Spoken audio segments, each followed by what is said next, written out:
¡Hey! ¡Hola, hola! Tenemos libro nuevo. El gran libro de las aventuras. De Editorial Norma. Y hoy día vamos a comenzar con el cuento de Robinson Crusoe, inspirado en el libro de Daniel Defoe. Ya, empieza así.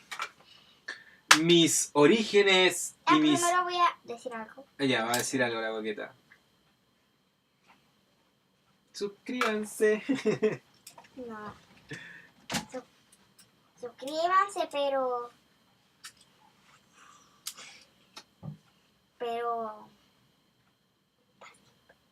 ¿Eh?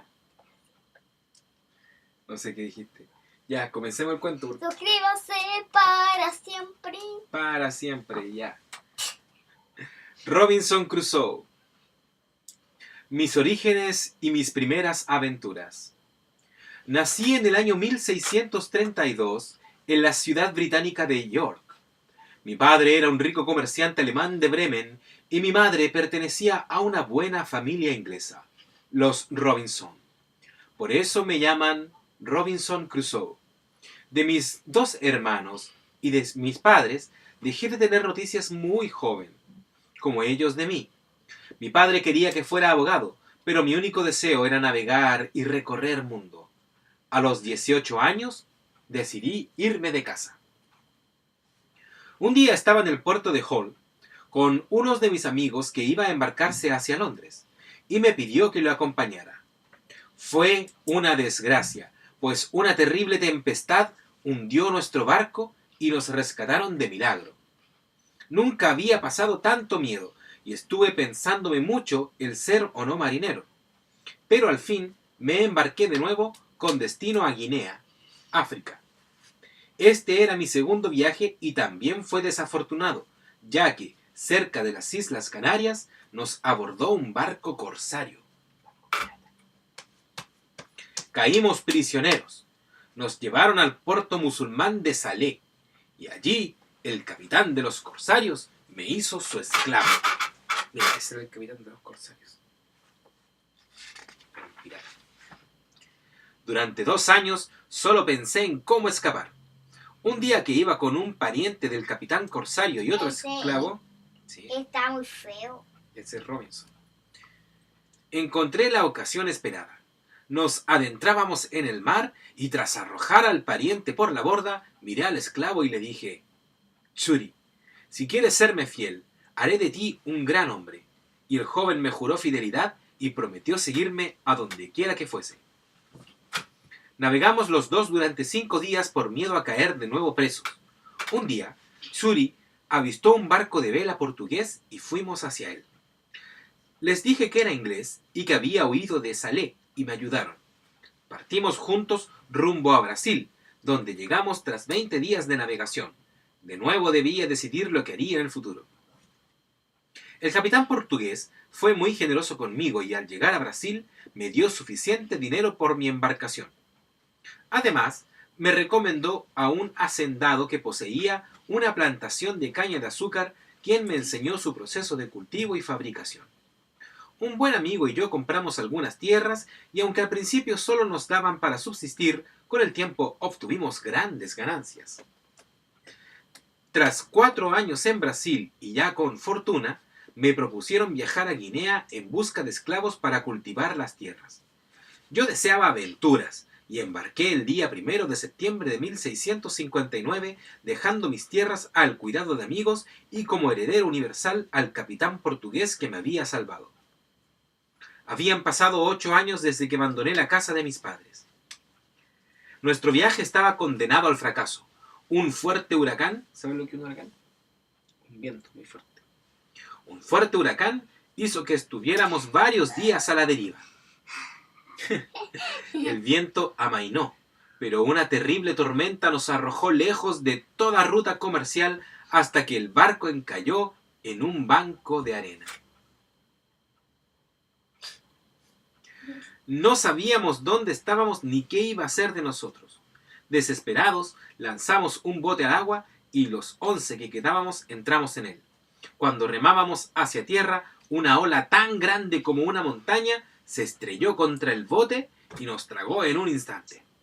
Estuve en medio del mar luchando para tomar aire hasta que otra ola gigantesca me arrastró y me dejó medio muerto en una playa. Con grandes dificultades conseguí subir a unas rocas de la orilla fuera del alcance de las olas. Quedó solo en la isla. La isla. Caminé por la playa dando gracias a Dios por haberme salvado y pensando en todos mis compañeros que se habían ahogado. Empapado y sin provisiones, junto a un perro y 2 gatos que escaparon del barco y me seguían. Lo único que podía esperar era morirme de hambre o ser devorado por alguna fiera. No sabía si estaba en una isla o en un continente, si era tierra desierta o habitada. Pero mis dudas desaparecieron cuando, desde una colina, vi que estaba rodeado de agua y que no había más tierra a la vista que unos lejanos islotes. En ese instante pensé que terminaría mis días en aquel lugar desierto. Ya. Al día siguiente, la tempestad había pasado y cerca vi el barco al que el oleaje había arrastrado hacia las rocas. Nadé hasta la embarcación para proveerme de comida y otras cosas que podían serme útiles. Al ver que podía recuperar muchos utensilios, además de comida y bebida, construí una balsa con palos y maderos y cargué en arcones todo lo que pude: pan, arroz, quesos, carne desecada, trigo y varias cajas de botellas de licor. También me llevé herramientas para trabajar la tierra: una caja de carpintero, armas, municiones y 2 barriles secos de pólvora. Con gran dificultad conduje mi balsa hasta la costa. Regresé al barco 11 veces, pero al 12º día, cuando miré desde la playa, el barco había desaparecido. Entonces me di cuenta que los días pasaban y que pronto perdería la noción del tiempo. Por eso clavé un poste en la playa e hice un calendario. Escribí la fecha de mi llegada, 30 de septiembre de 1659, y cada día hacía una raya. Un lugar donde vivir. Exploré la isla para encontrar un lugar adecuado donde vivir y guardar mis pertenencias. Al fin me decidí por una pequeña pradera al lado de una colina. Tracé un semicírculo en la tierra y clavé 2 hileras de robustos palos para formar una empalizada que impidiera la entrada de animales salvajes o enemigos. Dentro puse todos mis bienes, víveres y municiones. Levanté una gran tienda con las velas del barco para protegerme de las lluvias. Detrás de la tienda, en la cara de la roca, se abría una pequeña cavidad que ensanché y que me servía de bodega. Para cruzar la empalizada no construí puerta alguna, sino una escalera que podía quitar por la noche. La falta de herramientas volvía mi trabajo lento y fatigoso. Me llevó cerca de 1 año completar la obra. Una vez terminada, le di el nombre de castillo. Comencé a ocuparme de mejorar mi forma de vida. Leía una Biblia y fabricaba cosas necesarias como muebles o ropa. También empecé a escribir un diario, que duró hasta que se acabó la tinta que pude sacar del barco. La vida en la isla. Mi vida diaria era ordenada. Todas las mañanas, si no llovía, salía de casa. Descubrí la presencia de cabras y de estos animales me alimenté durante mucho tiempo. Luego trabajaba hasta media mañana, después comía y descansaba un buen rato, y ya por la tarde trabajaba de nuevo. A pesar de estar solo, nunca descuidé mi aspecto físico. Acá hay un mosquito. Sí. Había conservado algunas espigas de cebada y arroz que había en el barco y milagrosamente habían germinado. Conseguí saber las mejores épocas para sembrar, y con el tiempo mis cosechas fueron abundantes. Disponía de una considerable reserva de granos de arroz y cebada. Aprendí a fabricarme cacharros de arcilla, platos, vasijas o cántaros, y con más trabajo construí un horno y logré hacer pan. Después de 4 años en la isla, había logrado vivir con cierta comodidad. Mira cómo vivía. Le había crecido la barba, ¿viste? Se hizo un sombrerito. Bien, ese. Nuevos horizontes. Durante un mes recorrí el este de la isla y en un lugar lejos de mi castillo construí una glorieta, una especie de casa de campo. También decidí construir una canoa para rodear la isla, pero un día la corriente me llevaba mal adentro y con gran esfuerzo pude llegar a tierra. En mi glorieta me dormí y me despertó alguien que me llamaba Robin. Pobre Robinson Crusoe. Era mi logro Paul, pues yo le había enseñado a decir algunas cosas. Llevaba 11 años en la isla y la pólvora se acababa. Empecé a preparar trampas para cazar cabras porque tenía que aprender a domesticarlas y criarlas. Cumplí mi propósito, construí un corral y conseguí formar un gran rebaño. Ahora disponía de carne siempre que quería y también de leche, con la que podía elaborar mantequilla y queso. Una huella en la arena. Ocurrió una mañana cuando me dirigía hacia la canoa. Con gran sorpresa descubrí las huellas de un pie desnudo sobre la arena. Como si hubiese visto un fantasma, empecé a mirar a todos lados. Subí a una colina, pero no vi a nadie, y regresé de nuevo al castillo con gran preocupación. Aquella noche no pude dormir. ¿Cómo podía haber llegado un humano hasta allí? ¿Serían salvajes? ¿Vendrían a devorarme? No me atrevía a salir de mi refugio. Otro día descubrí en el extremo sudoeste de la isla, donde no había ido nunca, una playa llena de calaveras y huesos humanos, y los restos de una fogata donde hombres caníbales, quizá llegados de tierra firme, habían devorado a sus prisioneros. Me horroricé ante aquella visión. Tenía tanto miedo que decidí construir una segunda fortificación semicircular en mi castillo, y coloqué estratégicamente 7 mosquetes, de modo que en poco tiempo pudiera disparar toda mi artillería. Planté árboles fuera del recinto, y en 6 años mi fortaleza fue inexpugnable. Aunque sabía que podía pasarme otros 18 años sin ver a nadie, me encerré en mis dominios y me volví más prudente. Pensaba cómo poder eliminar a aquellos salvajes o rescatar a alguna de sus víctimas, y cada día vigilaba desde la colina. Llevaba 23 años en la isla, cuando una mañana vi el resplandor de un fuego en la playa.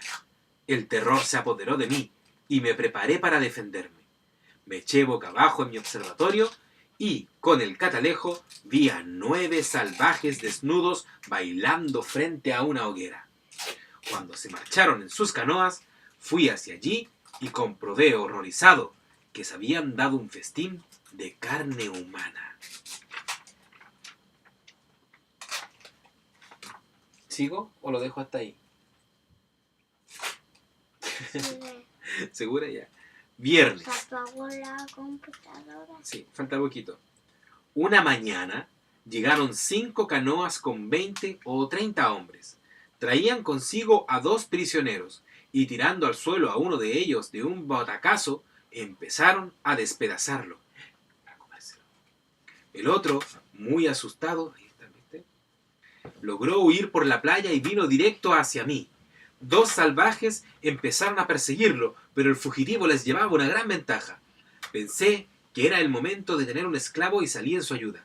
Me interpuse entre él y sus perseguidores y lo libré de ellos. Llamé al fugitivo, quien rápidamente se arrodilló ante mí y me dio muestras de su agradecimiento. Era joven y de semblante agradable, y después de darle de comer y beber, se durmió. No debía de tener más de 26 años. En poco tiempo comencé a enseñarle a hablar mi idioma. Lo primero que le dije fue: «Te llamarás Viernes, porque ese fue el día en que te salvé la vida». Le enseñé a decir mi nombre, le di algunas telas, pues iba desnudo. Pronto aprendió a hacer lo que le enseñaba y trabajaba duramente en el campo. Fue el año más feliz de mi vida. Viernes empezó a hablar bastante bien y me contó su historia. Por él supe que nuestra isla se encontraba en el golfo del río Orinoco y que la tierra que yo veía a lo lejos era la gran isla de Trinidad. Pasamos 3 años juntos muy agradablemente.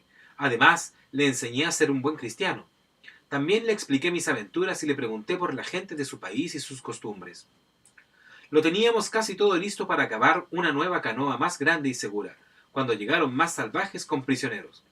Esta vez era un hombre blanco. Me sobrecogió verlo totalmente atado. Viernes y yo empezamos a disparar, matando e hiriendo a cuantos pudimos, y el resto huyeron asustados hacia sus canoas.